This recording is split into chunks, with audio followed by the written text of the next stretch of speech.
नमस्कार दोस्तों, वेद study point में आप सभी का स्वागत है।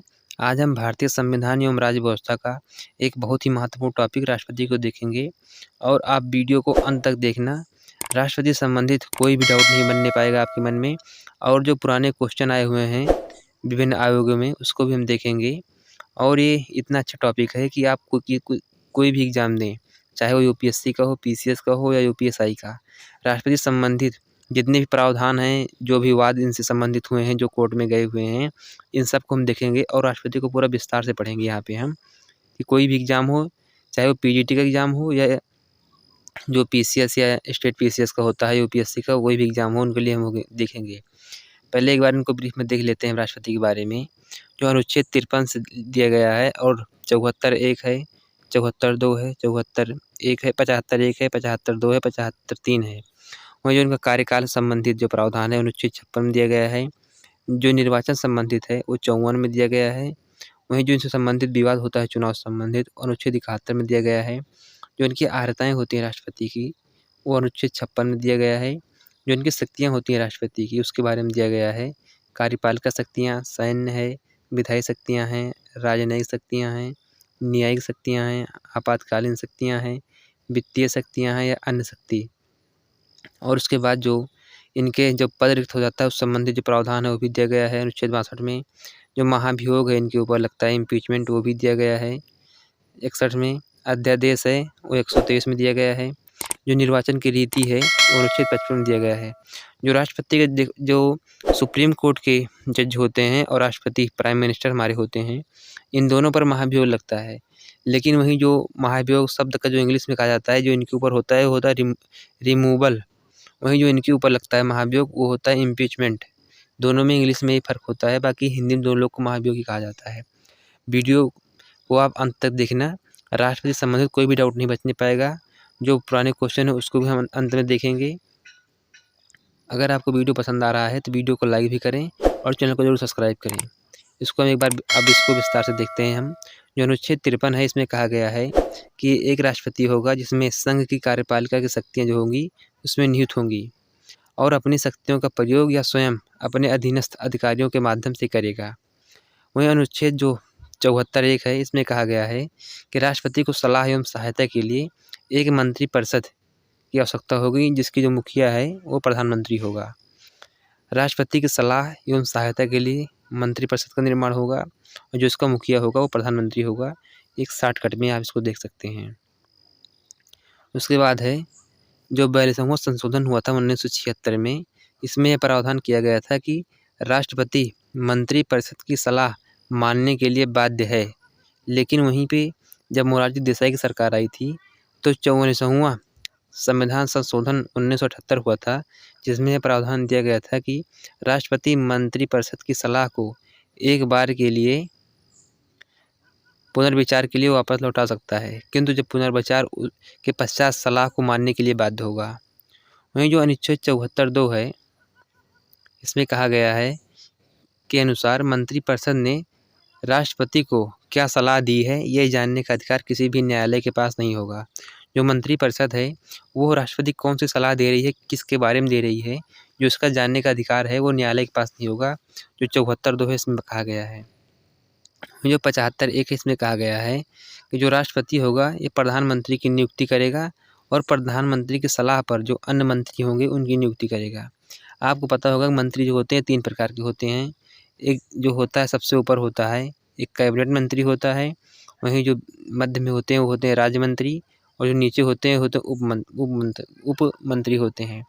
अब आप वर्तमान में देख रहे होंगे एक नया सिस्टम आ गया है जो कि संविधान में नहीं है। एक आ गया है किचन कैबिनेट, जिसमें जो ऊपर के जो टॉप मंत्री होते हैं जैसे कि रक्षा मंत्री हो गए, गृह मंत्री हैं, वित्त मंत्री हैं, विदेश मंत्री हैं और प्रधानमंत्री, इन लोगों को मिला के एक बनता है। कोई भी फैसला लेना होता है तो यही 4-5 लोग मिलकर ले लेते हैं उसको। जो 75 2 है इसमें कहा गया है मंत्रिपरिषद राष्ट्रपति के प्रसाद पर्यंत अपना पद धारण करेगा। वहीं जो 75 3 है इसमें कहा गया है मंत्रिपरिषद सामूहिक रूप से लोकसभा के पद उत्तरदायी होगा। वहीं अगर कोई एक मंत्री खाली देखा जाए तो वो राष्ट्रपति के पद उत्तरदायी होता है। इसी तरह जो राज्य विधानमंडल होता है उसमें भी होता है कि जो मंत्रिपरिषद होता है वो राज्यपाल के प्रति उत्तरदायी होता है और जो मंत्रिपरिषद होता है वो राज्यपाल के प्रसाद पर्यंत अपना पद धारण करता है। राज्य में इस तरह का होता है। जो इससे संबंधित जो वाद आया था, जो पहला वाद था इसमें, वो था राय साहेब राम जवाया कपूर बनाम पंजाब राज्य 1955 में। इसमें कहा गया था, उच्चतम न्यायालय ने कहा कि सामान्यतः राष्ट्रपति को मंत्रिपरिषद की सलाह पर कार्य करना चाहिए। इसमें ही कहा गया था कि जो राष्ट्रपति हैं वो मंत्रिपरिषद की सलाह पर ही कार्य करें। वहीं जो था UNR बनाम इंदिरा गांधी थी, इसमें कहा गया, सुप्रीम कोर्ट ने कहा कि राष्ट्रपति को अनुच्छेद 74(1) के अनुसार मंत्रिपरिषद की सलाह पर ही कार्य करना चाहिए। अगर ऐसा नहीं किया तो ये असंवैधानिक है। अगर नहीं कर रहा राष्ट्रपति तो ये जो है असंवैधानिक है, ये कहा राष्ट्रपति ने, यानी वो सुप्रीम कोर्ट ने कहा। वहीं जो है राष्ट्रपति जो अर्हताएँ होती हैं, जो इनका qualification of the prime minister है, वो प्रेसिडेंट है, ये अनुच्छेद 58 में दिया गया है। इसमें कहा गया है कि ये भारत का नागरिक होना चाहिए। इसमें ये नहीं कहा गया है जन्म से होना चाहिए, क्योंकि यहीं जो USA है, जो यहाँ के राष्ट्रपति है, इनके लिए जन्म से होना चाहिए। जो इनकी आयु है ये 35 वर्ष होना चाहिए।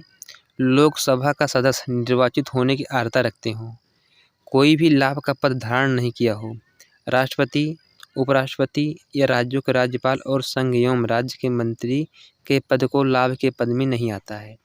जो होते हैं प्रेसिडेंट या उप प्रेसिडेंट होते हैं, या जो राज्य के राज्यपाल होते हैं, संघ कोई मंत्री होता है, ये लाभ का पद में नहीं आते हैं लोग।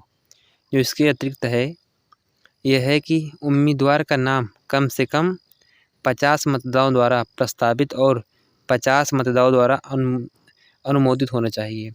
ये प्रस्तावक और अनुमोदन निर्वाचक मंडल से होने चाहिए। तब राष्ट्रपति पद के लिए प्रत्येक उम्मीदवार को भारतीय रिजर्व बैंक जो RBI है में 1500 यानी 15,000 रुपये जमानत की राशि पर रखना होगा। 1997 में राष्ट्रपति उपराष्ट्रपति निर्वाचन अधिनियम जो 1952 था में संशोधन करके प्रस्तावकों और अनुमोदकों की संख्या 10-10 से बढ़ाकर 50-50 कर दी गई है, और जो जमानत की राशि थी वो 2500 से बढ़ा के 15,000 कर दी गई है। ये जो बढ़ा था इनके लिए, जो 50-50 होने चाहिए, ये बढ़ा था जो 1952 का अधिनियम था उसमें संशोधन करके 1997 में, क्योंकि पहले जिसको देखो वही राष्ट्रपति के लिए उम्मीदवार बन जाता था। ध्यान रहे कि जो उम्मीदवार होगा कुल वैध मतों का 1/6 अगर नहीं पाएगा तो उसकी जो जमानत राशि वो जब्त हो जाएगी। 59(1) है, राष्ट्रपति संसद अथवा राज्य विधानमंडल के किसी भी सदन का सदस्य नहीं होगा। यदि निर्वाचन के पूर्व वो इनका सदस्य है तो निर्वाचन की तिथि से उसका स्थान उस सदन में रिक्त समझा जाएगा। अगर वो किसी भी सदन का अगर सदस्य है, चाहे विधायक हो या सांसद है, अगर राष्ट्रपति बन जाता है तो उसका जो पद है वो अपने आप खाली हो जाएगा। वहीं जो 59(2) है कहता है कि राष्ट्रपति अपने कार्यकाल के दौरान कोई अन्य पद धारण नहीं करेगा। जब तक राष्ट्रपति है तब तक सिर्फ राष्ट्रपति का ही निर्वहन करेगा और कोई पद नहीं धारण करेगा ये। अगर वीडियो पसंद आ रहा है तो वीडियो को लाइक करें और चैनल को ज़रूर सब्सक्राइब करें, अपने दोस्तों में शेयर करें, क्योंकि राष्ट्रपति से संबंधित कोई भी डाउट नहीं बनेगा आपके मन में। और जो पुराने क्वेश्चन हैं उनको भी देखेंगे, क्योंकि यहाँ पे हम राष्ट्रपति को पूरा विस्तार से देख रहे हैं, ना कि बस खाली 2-4 अनुच्छेद पढ़ के राष्ट्रपति को कंप्लीट कर दे रहे हैं। उसके बाद है जो राष्ट्रपति का जो पुनर्निर्वाचन है, ये अनुच्छेद 57 में दिया गया है। इसमें कहा गया है कि संविधान के अनुच्छेद 57 के अनुसार कोई व्यक्ति राष्ट्रपति पद पर निर्वाचन के लिए योग्य है। भारत में कोई व्यक्ति राष्ट्रपति पे कितनी भी बार चुना जाए ये संविधान में वर्णित नहीं है, इसके लिए संविधान मौन है। वहीं जो अमेरिका है उसमें है जो एक व्यक्ति है केवल 2 बार ही राष्ट्रपति चुना जाएगा, लेकिन भारत में कितनी बार बनो कोई दिक्कत नहीं है। जो इनका निर्वाचक मंडल होगा राष्ट्रपति का, ये अनुच्छेद 54 में दिया गया है। इसमें कहा गया है कि राष्ट्रपति का जो निर्वाचक मंडल होगा जनता द्वारा प्रत्यक्ष रूप से नहीं किया जाएगा, ये अप्रत्यक्ष रूप से होगा। अनुच्छेद 54 के अनुसार राष्ट्रपति का जो निर्वाचक मंडल है, राष्ट्रपति के निर्वाचक मंडल द्वारा इनका चुनाव किया जाएगा। जिसमें शामिल सदस्य हैं वो होंगे लोकसभा और राज्यसभा के जो निर्वाचित सदस्य हैं, ना कि जो मनोनीत सदस्य हैं, क्योंकि जो मनोनीत होंगे उनको राष्ट्रपति ही निर्वाचित करता है तो राष्ट्रपति को ही वोट देंगे। वहीं जो राज्यसभा के विधानसभाओं हैं उनके जो निर्वाचित सदस्य हैं उनके, जो तीसरा है दिल्ली और पुदुचेरी के जो विधानसभा हैं उनके निर्वाचित सदस्य, क्योंकि इसे 17वें संविधान संशोधन 1992 में जोड़ा गया था। 69वां संविधान संशोधन जो 1991 में था, इसमें दिल्ली को विधानसभा प्राप्त की गई थी। इसके अंतर्गत 2 नए अनुच्छेद 339 काका और 339 काखा को जोड़ा गया था। जब कोई सभा विघटित हो गई हो तो उसके सदस्य राष्ट्रपति के निर्वाचन में मतदान नहीं कर सकते हैं। जो इनकी मतदान की रीत होगी, ये अनुच्छेद 55 में दिया गया है। इसमें कहा गया है कि जो राष्ट्रपति का चुनाव है वो अनुपातित प्रतिनिधित्व प्रणाली द्वारा एकल संक्रमणीय मत पद्धति, इसके अतिरिक्त गुप्त मतदान द्वारा किया जाएगा। ये अनुच्छेद 55 में दिया गया है। राष्ट्रपति के निर्वाचन की जो रीत होगी, अनुच्छेद 55 में वर्णित है। राष्ट्रपति के निर्वाचन से संबंधित अन्य जो बातें हैं और राष्ट्रपति और उपराष्ट्रपति निर्वाचन अधिनियम 1952 में दी गई है। जो इनकी निर्वाचन की जो संबंधित जो भी बातें हैं या अन्य बातें हैं, संबंधित जो अन्य बातें हैं, वो जो उपराष्ट्रपति, राष्ट्रपति और उपराष्ट्रपति जो निर्वाचन अधिनियम है 1952 में दिया गया है। ये सब एग्जाम में सीधे लाइन टू लाइन क्वेश्चन पूछता है। नहीं, आप पीछे देखे होंगे, हमने देखा था उसके बारे में, जो निर्वाचन आयोग है, तो वहाँ पे देखे थे आप, जो सीधा क्वेश्चन है, जो लाइन आप देखे थे पहले, सीधे वहीं से जो क्वेश्चन आया हुआ था, उसी तरह इसमें भी अभी आप देखेंगे अंत में। इसलिए कह रहे हैं कि आप वीडियो को अंत तक देखना, आधे रास्ते से मत लौट के जाना, क्योंकि इस तरह क्वेश्चन जो है ये आपको कहीं मिलेगा नहीं। आप पूरे यूट्यूब में आप देख लेंगे, आपको राष्ट्रपति 15 मिनट 20 मिनट आपको पढ़ा के चले जाते हैं, लेकिन यहाँ पे हम पूरा विस्तार से राष्ट्रपति को देख रहे हैं। जो अनुच्छेद 56 है, इसमें कहा गया जो कार्यकाल होगा वो कितना होगा। तो राष्ट्रपति अपना पद जिस दिन से ग्रहण करेगा उस दिन से 5 वर्ष की अवधि के लिए। राष्ट्रपति 5 वर्ष के पूर्व भी उपराष्ट्रपति को अपना जो त्याग पत्र है वो देकर हट सकता है, या उस पर जो महाभियोग की प्रक्रिया है उसको अगर द्वारा हटाया जा सकता है। इसको महाभियोग की प्रक्रिया द्वारा भी हटाया जा सकता है। जो अनुच्छेद 71(2) है, इसमें कहा गया है के अनुसार सर्वोच्च न्यायालय किसी व्यक्ति का राष्ट्रपति या उपराष्ट्रपति के रूप में निर्वाचन को शून्य घोषित कर देता है, तो शून्य घोषित करने से पहले उस व्यक्ति द्वारा राष्ट्रपति या उपराष्ट्रपति के रूप में जो कार्य किया है वो वैध माना। अगर कोई भी व्यक्ति है जो राष्ट्रपति बना है, अगर उसका निर्वाचन अवैध कर दिया जाता है, तो कोई भी काम किया हो या किसी को जो दंड मिलता है उसका क्षमा किया हो या कोई भी काम किया हो, तो उसे वो वैध माना जाएगा, वो अवैध नहीं रहेगा उसका जो काम है। वहीं जो 71(3) है, इसमें कहा गया है संसद को यह शक्ति देता है कि वह राष्ट्रपति या उपराष्ट्रपति के निर्वाचन से संबंधी रीति या विधि बना सकती है। जो संसद है वो राष्ट्रपति के निर्वाचन संबंधित जो रीति है या विधि है वो बना सकता है। 71(3) में कहा गया है इसको। यहीं पे जो है कहा गया 11वां जो संविधान संशोधन 1961 था, इसमें 71(4) जोड़ा गया, जिसके अनुसार निर्वाचक जो मंडल होगा, राष्ट्रपति के निर्वाचन के समय भंग हो तब भी उसका जो निर्वाचन है वो अवैध नहीं माना जाएगा। ये जो संशोधन है डॉक्टर खरे बनाम भारत का चुनाव आयोग 1957 के मामले के पश्चात पारित हुआ था, क्योंकि उस समय किसी एक राज्य की जो विधानसभा थी वो भंग हो गई थी, तो राष्ट्रपति का चुनाव हुआ था, तो चले गए थे ये महानुभाव सुप्रीम कोर्ट। तो वहीं से आया था कि कोई भंग हो या चल रहा उससे मतलब नहीं है, लेकिन जो राष्ट्रपति का चुनाव हो गया वो हो गया, दोबारा उसमें कोई परिवर्तन नहीं होगा। जो इनसे संबंधित शक्तियाँ राष्ट्रपति की, इसमें कहा गया है कि जो प्रशासनिक शक्तियाँ हैं इनकी, केंद्रीय कार्यपालिका की नियुक्ति राष्ट्रपति के द्वारा की जाती है, जैसे कि मंत्रिपरिषद की नियुक्ति, राज्यपालों की नियुक्ति, भारत के महान्यायवादी की नियुक्ति, जो अटॉर्नी जनरल ऑफ इंडिया होते हैं, भारत के नियंत्रक एवं महालेखा परीक्षक की नियुक्ति जो कैग होते हैं, कंट्रोलर ऑडिटर जनरल उनकी नियुक्ति, उच्च न्यायालय एवं उच्चतम न्यायालय के न्यायाधीशों की नियुक्ति, संघ लोक सेवा आयोग के अध्यक्ष तथा सदस्यों की नियुक्ति, वित्त आयोग के अध्यक्ष एवं सदस्यों की नियुक्ति, मुख्य निर्वाचन आयुक्त तथा अन्य निर्वाचन आयुक्त की नियुक्ति, भाषाई अल्पसंख्यक के जो अधिकारी हैं उनकी नियुक्ति, राष्ट्रीय जो महिला आयोग है उसके अध्यक्ष की नियुक्ति, राष्ट्रीय मानवाधिकार के आयोग के अध्यक्ष की नियुक्ति, अनुसूचित जाति एवं जनजाति के जो आयोग के अध्यक्ष हैं सदस्य उनकी नियुक्ति, भारत सरकार के सभी शासन संबंधी कार्य राष्ट्रपति के नाम पर किए जाएंगे। ये अनुच्छेद 77(1) में दिया गया था। ये जो नियुक्तियां हैं राष्ट्रपति मंत्रिपरिषद की सलाह पर करेगा। ये नहीं है कि जो ये नियुक्तियां हैं ये सब अपने मन से कर देगा। ये सभी जो नियुक्तियां हैं राष्ट्रपति जो है मंत्रिपरिषद की सलाह पर ही करेगा। जो राष्ट्रपति की सैन्य शक्ति है, इसमें कहा गया है कि राष्ट्रपति तीनों सेनाओं का, थल सेना, वायुसेना और नौसेना का प्रधान सेनापति होगा। राष्ट्रपति को युद्ध घोषित करने और शांति करने की शक्ति प्रदान है। राष्ट्रपति को इस शक्ति को संसद द्वारा विधि बनाकर विनियमित या नियंत्रित किया जा सकता है। वहीं जो विधायी शक्तियाँ हैं राष्ट्रपति की, लेजिस्लेटिव पावर है, राष्ट्रपति को निम्नलिखित विधायी शक्तियाँ प्रदान है। इसमें है कि राष्ट्रपति को संसद के अधिवेशन बुलाने तथा सत्र अवसान करने की घोषणा करने का अधिकार है। राष्ट्रपति एक वर्ष में संसद की कम से कम 2 बैठक बुलाने को लिए बाध्य है। यह अनुच्छेद 85 में दिया गया है, कम से कम 2 बैठक होनी चाहिए। आप देखते होंगे BMW यानी बजट सत्र, मानसून सत्र और विंटर सत्र, 3 सत्र चलते हैं। इस समय चल रहा है विंटर सत्र।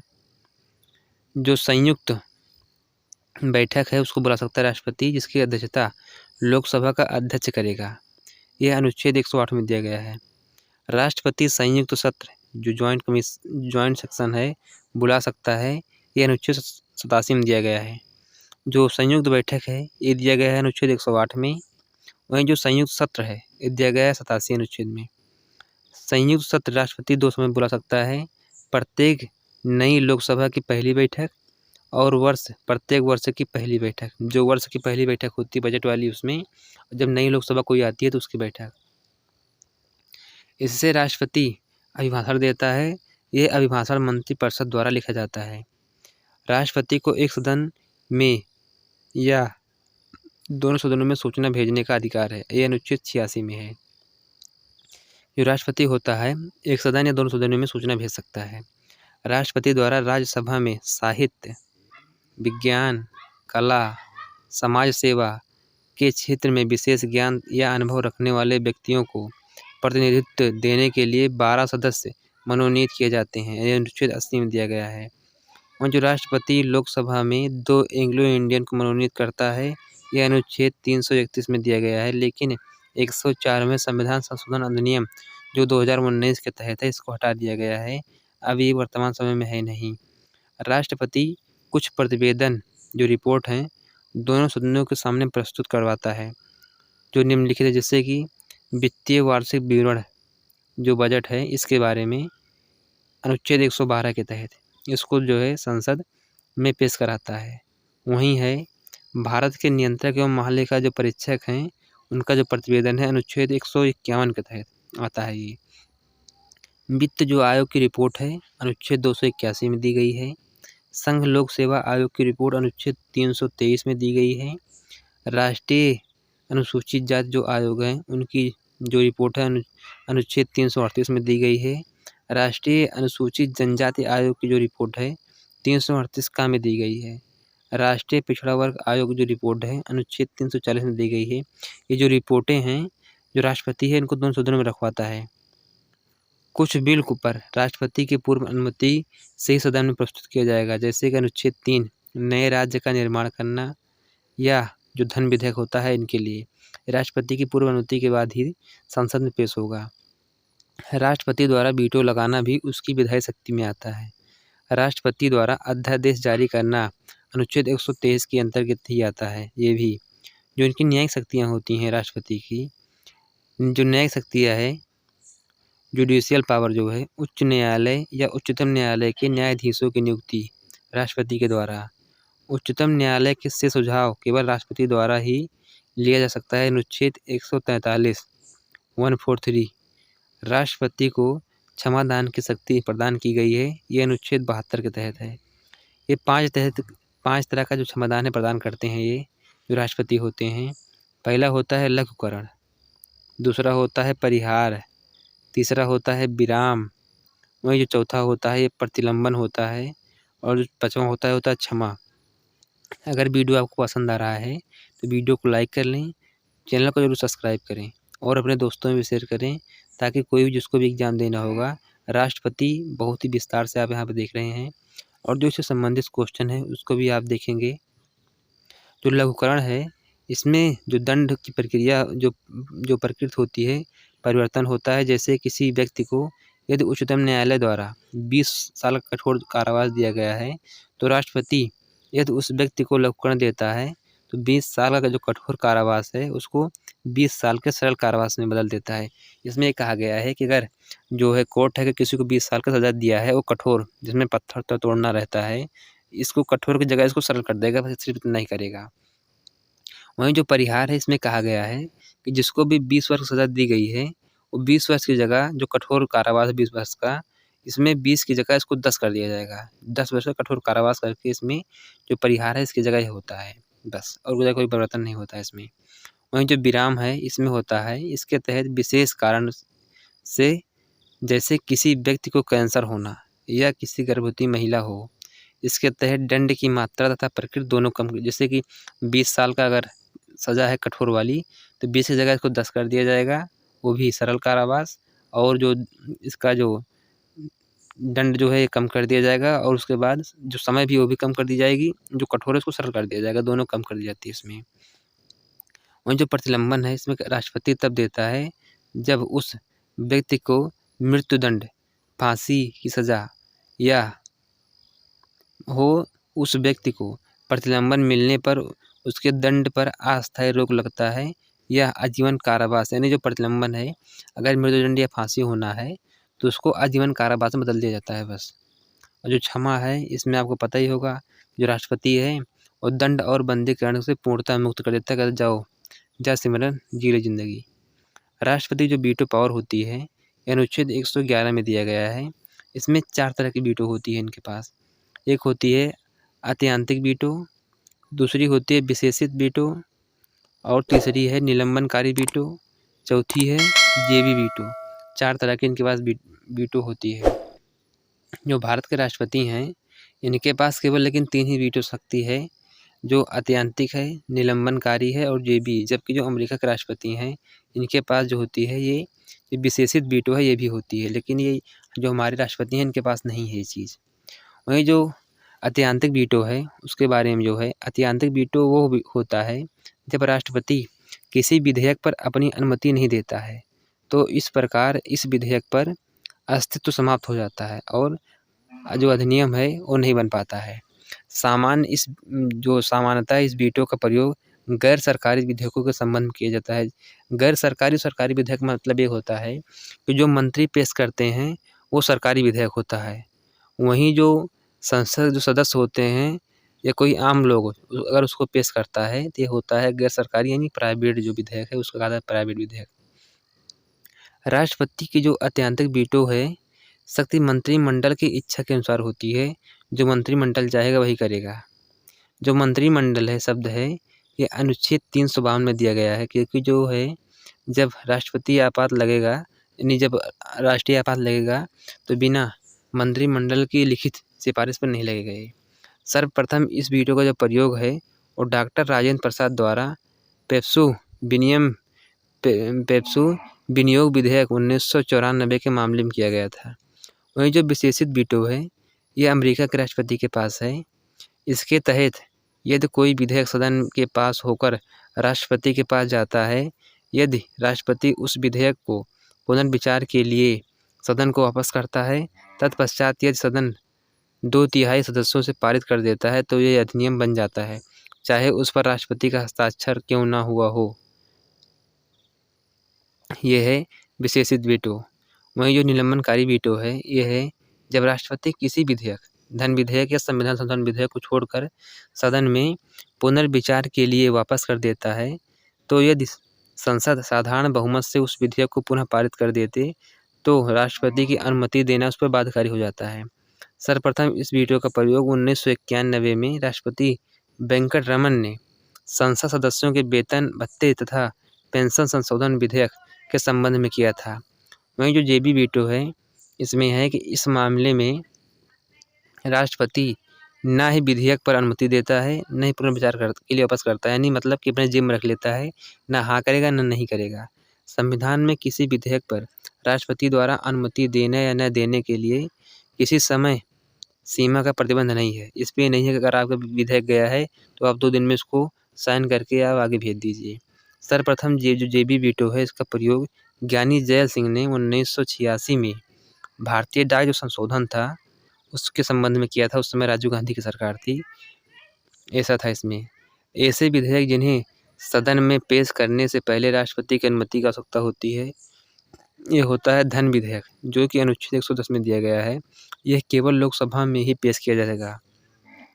कराधान से संबंधित ऐसा विधेयक जिसमें राज्य का हित प्रभावित हो, यह अनुच्छेद 274 में दिया गया है। वहीं जो भूमि अधिग्रहण से संबंधित कोई विधेयक हो, ये सबसे पहले बिना राष्ट्रपति की अनुमति से पेश नहीं होगा ये। वहीं ऐसा विधेयक जो भारत की संचित निधि से व्यय करने से संबंधित है, किंतु धन विधेयक नहीं है, अनुच्छेद 117 में दिया गया है ये। एक है व्यापार की स्वतंत्रता को सीमित करने वाला राज्य का कोई विधेयक, अनुच्छेद जो 304 में दिया गया है, ये बिना राष्ट्रपति की पूर्व अनुमति के पेश नहीं होगा। वहीं जो राष्ट्रपति की आपातकालीन शक्तियाँ हैं, ये जो राष्ट्रीय आपात है, ये दिया गया अनुच्छेद 352 में। वहीं जो राज्य आपातकाल राष्ट्रपति जो शासन है, ये 356 में दिया गया है। वहीं जो वित्तीय आपातकाल है, ये 360 में दिया गया है। अगर वीडियो आपको पसंद आ रहा है तो वीडियो को ज़रूर लाइक करें और चैनल को अवश्य सब्सक्राइब करें। उसके बाद है जो राष्ट्रपति शासन है, ये अनुच्छेद 352 के तहत लगता है। राष्ट्रपति आपातकाल की घोषणा राष्ट्रपति 3 आधारों में किसी एक आधार पर ही करेगा, इसके अलावा नहीं करेगा। इसमें है एक जो है सशस्त्र विद्रोह, जो है 44वां संविधान संशोधन द्वारा प्रतिस्थापित करके इसके जगह पे जो था पहले था, इस पर आंतरिक विद्रोह यानी आंतरिक अशांति। आपातकाल की जो घोषणा है मंत्रिमंडल की लिखित सिफारिश पर किया जाएगा। इसको 44वां संविधान संशोधन के आधार पर लाया गया। अभी तक कुल 3 बार राष्ट्रपति शासन लगा है। पहली बार जो चीन द्वारा आक्रमण था 1962 में, इस पर लगा था।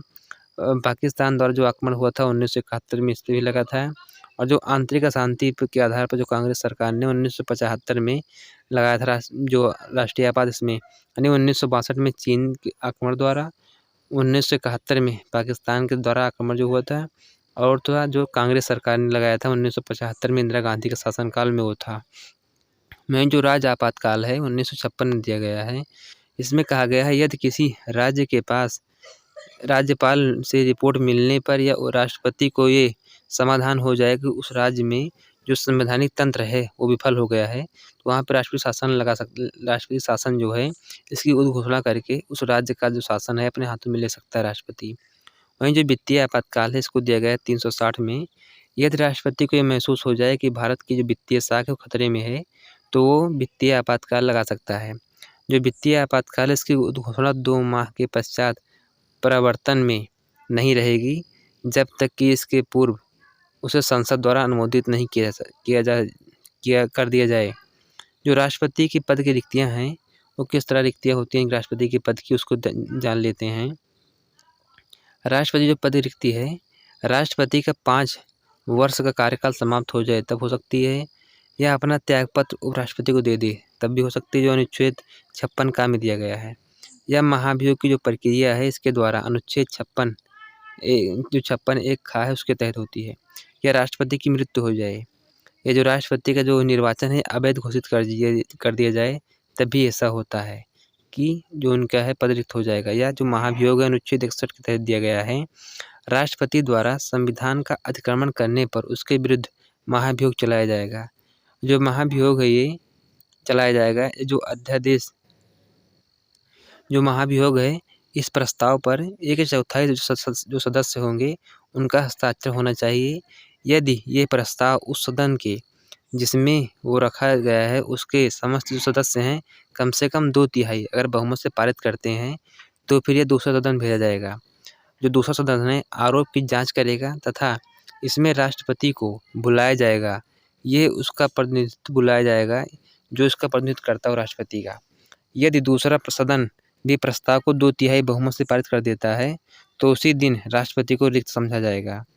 राष्ट्रपति के महाभियोग संबंधित जो प्रक्रिया है, संसद के दोनों सदनों में नामांकित जो सदस्य हैं जिन्होंने राष्ट्रपति के चुनाव में भाग नहीं लिया था, वो भी इसमें भाग लेते हैं। जो मनोनीत सदस्य होते हैं वो भी भाग लेते हैं इसमें।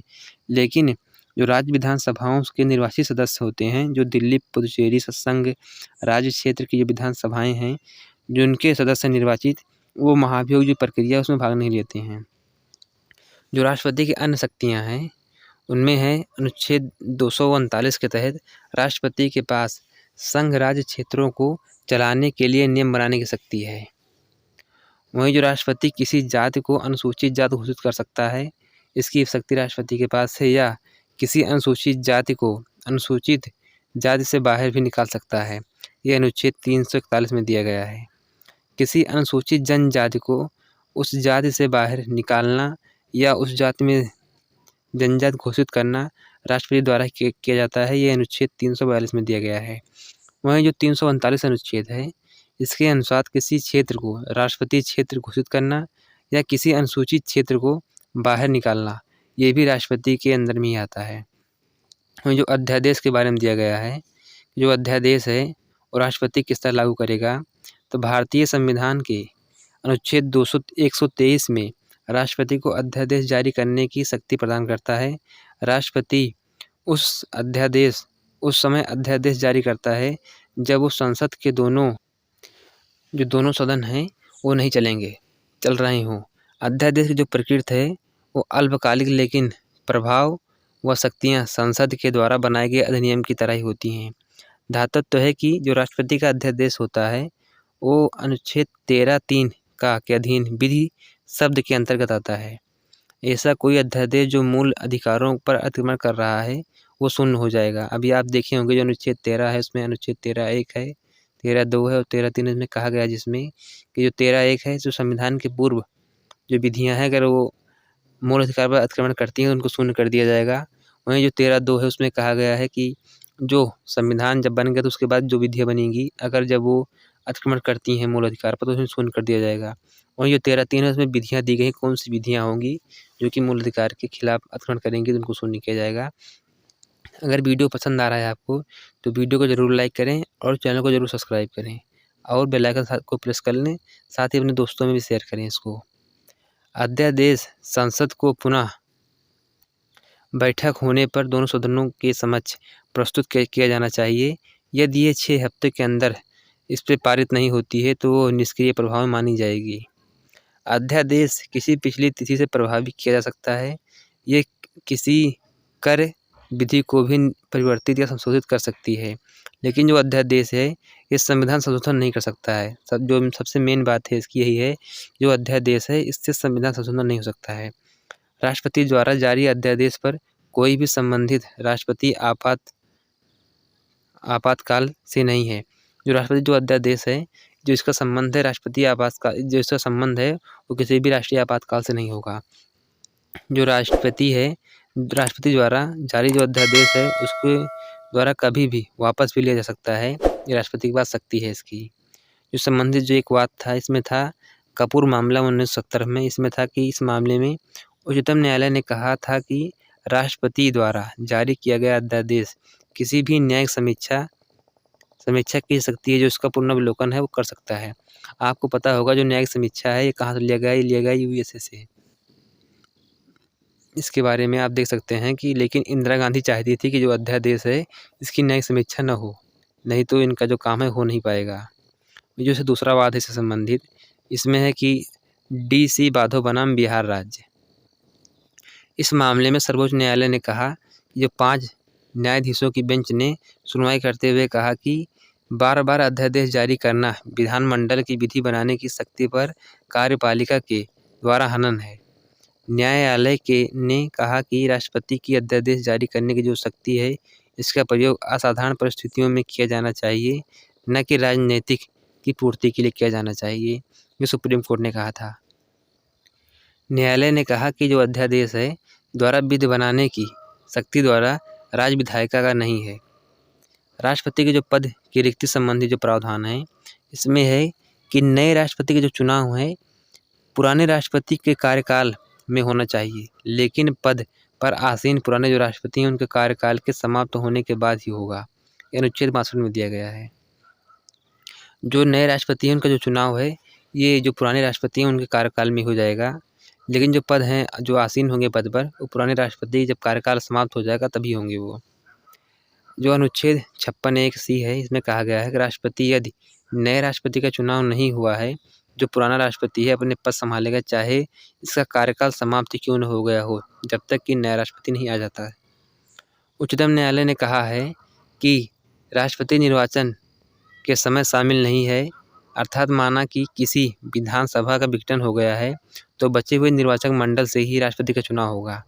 और जो अनुच्छेद 62 है इसमें कहा गया है इसके अनुसार राष्ट्रपति का जो कार्यकाल है के दौरान उसका जब पद रिक्त हो गया हो तो यथाशीघ्र चुनाव करा लेना चाहिए, अन्यथा 6 महीने के अंदर चुनाव कराना अनिवार्य है, इसमें ये कहा गया है। अगर चुनाव नहीं हुआ है तब तक भारत जो उपराष्ट्रपति है तब तक वो भारत का राष्ट्रपति का पद का निर्वहन करेगा और जब तक राष्ट्रपति रहेगा ये तब तक राष्ट्रपति का जो पद है, जो उसका वेतन है, जो उसकी शक्तियाँ हैं वो सब इन्हीं के पास होंगी। और जो इससे संबंधित क्वेश्चन आया हुआ है विगत वर्षों में उसको भी हम देख लेते हैं ताकि आप स्वयं मूल्यांकन कर लें कि जो हम अभी तक पढ़े हैं वो सही है कि नहीं है। नहीं आपने देखा ही होगा कि इस तरह कहीं पर आप देखते नहीं हैं। अगर वीडियो आपको पसंद आ रहा है तो वीडियो को ज़रूर लाइक करें और चैनल को सब्सक्राइब करें, साथ ही अपने दोस्तों में भी शेयर करें। इसमें कहा गया है कि जो भारत का जो कार्यपालिका जो अध्यक्ष है कौन होता है, तो ये होता है राष्ट्रपति। ये अनुच्छेद 53(1) में दिया गया है। वहीं कहा गया है कि जो रक्षा बलों का सर्वोच्च जो कमांडर होता है राष्ट्रपति में निहित होती है। प्रधान सेनापति की हैसियत से राष्ट्रपति की शक्तियाँ विधायी नियंत्रण से स्वतंत्र हैं। तो इसमें अनुच्छेद कौन सा सही है, तो इसमें सही है ए, यानी सी सही है, यानी ए सही है और आर गलत है, क्योंकि जो आर है ये गलत है। इसमें देख लीजिए यहाँ भी दिया गया है अनुच्छेद जो 53(2) है इसमें कहा गया है इसके अधीन रक्षा बलों का सर्वोच्च समादेश राष्ट्रपति में निहित होगा, परंतु उसका जो प्रयोग विधि या जो विनियमित होने की बात कही गई है इस प्रकार प्रश्नगत जो है कथन गलत है। भारतीय संविधान के समस्त कार्यपालिका शक्तियाँ किसमें होती हैं, तो होती हैं राष्ट्रपति में। आप देख सकते हैं वो राष्ट्र का प्रतिनिधित्व करता है परंतु राष्ट्र का नेतृत्व नहीं। कौन है ये है राष्ट्रपति, क्योंकि आप देखते हो कहीं भी जाना होता है तो वहाँ प्रधानमंत्री जाते हैं, राष्ट्रपति कहीं जाते नहीं हैं, लेकिन जो भी काम होता है इन्हीं के नाम पर ही होता है। भारतीय संविधान जो है में केंद्रीय सरकार के अधिशासी शक्तियों में कौन सा निहित होता है, तो होता है भारत का जो राष्ट्रपति है वही होता है। आप देख सकते हैं BPSC के एग्जाम में आया हुआ क्वेश्चन है ये। उसके बाद ये है भारत के जो राष्ट्रपति है उसका जो निर्वाचन किस प्रकार होता है, तो होता है अप्रत्यक्ष मतदान द्वारा। यहाँ पे संघ की कार्यपालिका शक्ति जो है भारत के राष्ट्रपति में निहित होती है। कार्यपालिका शक्तियाँ सरकार का व्यवसाय चलाने से संबंधित हैं, तो यहाँ पे कौन सा कथन सही है, यानी कथन ए सही है, आर दोनों सही है। इसका स्पष्टीकरण है, इसको आप देख सकते हैं कौन सा सही है यहाँ पे, तो इसमें जो है बी सही है, यानी प्रश्न जो है कथन और कारण दोनों सत्य हैं परंतु दोनों जो है उचित व्याख्या नहीं करता है इसका। उसका जो अगला क्वेश्चन है आप देख लें, राष्ट्रपति में भारत में राष्ट्रपति चुनाव जो निर्वाचक मंडल है उनमें क्या होता है, विधानसभा के निर्वाचित सदस्य के जो मत का मूल्य होता है राज्य की जनसंख्या बटा राज्य की विधानसभा में निर्वाचित सदस्यों की संख्या गुणे 100, या एक निर्वाचित संसद सदस्य के जो मत का मूल्य होता है सभी निर्वाचित विधानसभा सदस्यों के मतों का मूल्यमान बटा निर्वाचित सदस्यों की जो कुल संख्या होती है। तो इसमें जो है जो ऑप्शन नंबर बी है ये सही है, जो दूसरा ये सही है, यहाँ पे यही सही होता है यहाँ पे। तो अगला जो क्वेश्चन है आप देख सकते हैं ये कि जो राष्ट्रपति के चुनाव का जो तरीका होता है जो उसका सूत्र है अनुच्छेद 55 में वर्णित है, विधानसभा के जो निर्वाचित सदस्य हैं उनका जो मत मूल्य है राज्य की जनसंख्या बटा राज्य की विधानसभा में निर्वाचित सदस्यों की संख्या गुणे 1000 है। जो उपयुक्त सूत्र में यदि शेष 500 से अधिक है तो मतों के मूल्य में 1 जोड़ दिया जाएगा, जबकि इसमें कम होने पर उसे नहीं गिना जाएगा। अगर 500 से कम हो रहा तो गिना नहीं जाएगा। ये जनसंख्या से तात्पर्य है कि जो अनुच्छेद 55 में स्पष्टीकरण के अनुसार वर्ष 2026 के पश्चात की पहली जनगणना के सुसंगत आंकड़े प्रकाशित होने पर 1971 की जनसंख्या में अभी निश्चित जनसंख्या से है। जो संसद के निर्वाचित सदस्य के जो कुल मूल्य है सभी निर्वाचित विधानसभा सदस्यों के मतों का मान उसके बटा जो होता है निर्वाचन सदस्यों की कुल संख्या। जो उपयुक्त सूत्र है इसमें यदि शेष आधे से कम आता है तो नहीं गिना जाएगा, ज़्यादा आता है तो उसमें 1 गिना जाएगा। 12वें राष्ट्रपति में तथा वर्ष 17 में संपन्न 15वें राष्ट्रपति चुनाव में 4896 मतदाता थे। उसके बाद है राष्ट्रपति के निर्वाचन में राज्य का मुख्यमंत्री मतदान करने के लिए पात्र नहीं है यदि वो क्या है तो यदि वो राज्य विधानमंडल के उच्च सदन का सदस्य हो तो, यानी विधान परिषद का सदस्य है तो वो पात्र नहीं है। आप देख सकते हैं अनुच्छेद जो 54 है इसके तहत कहा गया है कि राष्ट्रपति के चुनाव में राज्य विधानमंडल के उच्च सदन अर्थात विधान परिषद के जो सदस्य हैं मतदान नहीं कर सकते हैं। अगर आपको वीडियो पसंद आया हो तो वीडियो को ज़रूर लाइक करें और चैनल को सब्सक्राइब कर लें। साथ ही अपने दोस्तों में शेयर करें ताकि राष्ट्रपति संबंधित कोई भी डाउट किसी के मन में न बनने पाए और कोई भी एग्ज़ाम हो उसके लिए बहुत ही अच्छा कंटेंट है जो कि आपके लिए बहुत ही फ़ायदा करेगा। धन्यवाद।